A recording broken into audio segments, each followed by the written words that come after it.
What if I told you that even a perfect hedge won't save your portfolio? And the real edge isn't a single perfect strategy, but a diverse set of uncorrelated trades that reduce the randomness itself. Let's talk about why your biggest risk isn't volatility. It's overconfidence in a single play. If you're new here, my name is Mark Anderson, construction worker turned 0DT hedge fund manager. I've sold over $50 million in 0DT premium across 1,000 consecutive market days. And the more I trade, the more I realize it's not about choosing good strategies. It's about combining strategies that behave differently under pressure. That's how you reduce risk and build something that lasts. The problem with hedging. Everyone loves to ask me, how do you hedge this? But here's the thing. A perfect hedge, that's a 1 to -1 correlation. Any move gets perfectly canceled out by the other. It's beautiful in theory and completely unprofitable in practice. Because when you cancel out all of the movement, you cancel out all of the opportunity. Because you cancel out all of the risk. You also cancel out all of the reward. By taking no risk, you're guaranteed no returns. Taking too much risk might get you no return either. Both extremes are flawed, so you have to find balance between the two. There's no perfect optimal, there's only a responsible. Because there's always what's called idiosyncratic risk, which is just a fancy way of saying randomness. The math is always the math. That's what you use for the things like expected value. But the path is not always the path.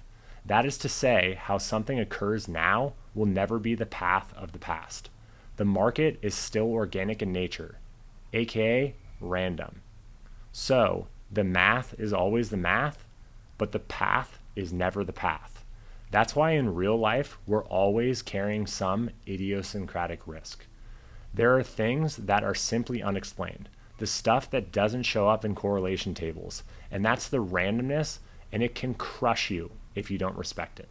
Why 2 isn't enough? Here's what most traders miss. Just because 2 strategies are uncorrelated doesn't mean that'll protect you, because randomness clusters or correlation clusters at the same time. Even 2 different trades can break down together if they're not truly independent or if luck swings hard. Let me put it another way. Give one stock pick to a monkey and 18 other random people, the monkey might win. But give them all 300 picks each, the randomness disappears. The monkey's edge, gone. With 2 strategies, your results could just come down to luck. With 6 to 8 strategies, you start with true conviction. That's not hedging. That's building resilience. That's the power of the numbers. With 2 strategies, your edge might just be luck. With 6 strategies, it starts to look like a skill. How many strategies do you really need? Let me give it to you straight. If you only have 1 strategy, you'll probably hit that max drawdown within 30 days.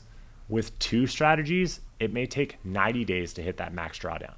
With 6, it could be a year before you even see that kind of pain. That's how diversification works inside of a trading system. It smooths out the randomness, not by hedging against it, but by spreading out your bets across time, flows, and mechanics. In our trading, we run multiple SPX trades. They might look similar on the surface, all spreads, all 0DT in duration, but they're designed to behave completely differently.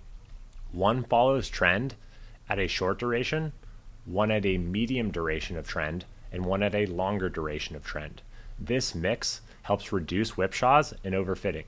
Some are designed to capture volatility at the open, harvest that volatility decay near the close, or ride some dealer flow or market direction. And yes, you are long volatility in some of these positions as well. We buy options intentionally, not just as protection, but also as an offensive play when markets break. All of these together, statistically, less correlated than the S&P and the Japanese yen. That's the real edge. A system that survives the unexpected because no single trade carries the whole load. And over time, the randomness compounds in your favor. Here's the mistake I see every single week. A trader finds one setup that works and levers it up. It feels smart until it doesn't. If you want real consistency, Don't obsess over the best strategy. Aim for 6 to 8 strategies that all play different roles. Spread your risk across time frames, volatility regimes and exposure, market flows, because randomness is guaranteed, and your job is to make it irrelevant. If you want more videos on strategy design, portfolio building, or how I test trades inside of an institutional level portfolio, make sure you subscribe and hit the bell. We've got more videos coming to you every week, especially around how to combine strategies for scalable, consistent edge. And remember, edge isn't one thing, it's the space between things. See you guys in the next video.